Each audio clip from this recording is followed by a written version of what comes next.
Hello, my name is Shakia Turner, and today the disability I will be discussing is deafness.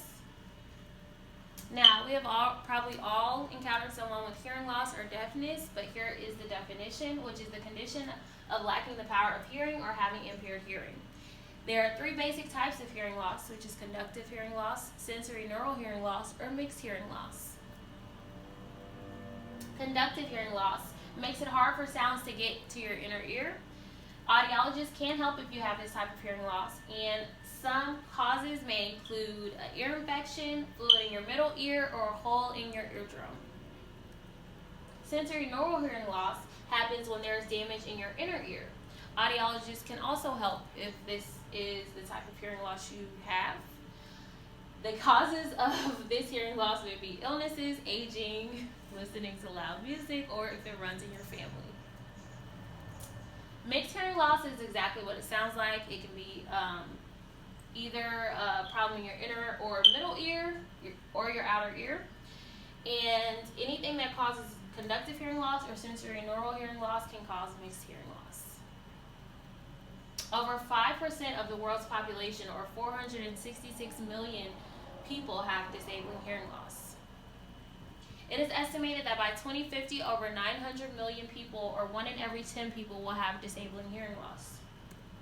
About 2 to 3 out of every 1,000 children in the United States are born with a detectable level of hearing loss in one or both ears.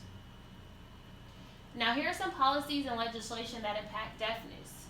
The ADA requires that, I'm just going to read off a couple of things that the ADA requires from law enforcement.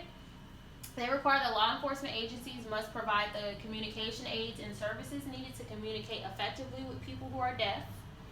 Agencies must give primary consideration to providing the aid or service requested by the person with a hearing disability, and agencies cannot charge the person for the communication aids or services provided. Here are some policy and legislation that impact deafness when it comes to employers. The ADA covers the following. I'm just going to read off a couple. They cover when an employee may ask an applicant or employee questions about his hearing impairment, what types of reasonable accommodations employees with hearing disabilities may need, as well as how an employer should handle safety concerns about applicants and employees with hearing disabilities. What type of accommodations may be needed from a social work perspective to help this type of client? The social worker may need a certified and qualified sign language interpreter. They may have to communicate with their client with handwritten notes. And they also might need telephone devices for the deaf. And the client may need to lip read or speech reading. Now, when researching what type of resources our community provides for the deaf community, there were not very many, but here are a few that I found. The first is the Deaf Action Center in Dallas, Texas, which provides education as well as resources for individuals in the deaf community. They also provide interpreting. Our university is a big resource. They do provide resources for deaf individuals, and they also have mixers for people to come meet and network with other people that have hearing loss. The Deaf Network of Texas is actually a website that provides news and resources for people within the deaf community.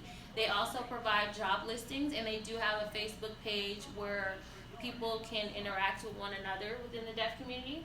One that I chose to add was TikTok, because the more I use it, the more I see people that are deaf using ASL to communicate and translate videos for people within the deaf community.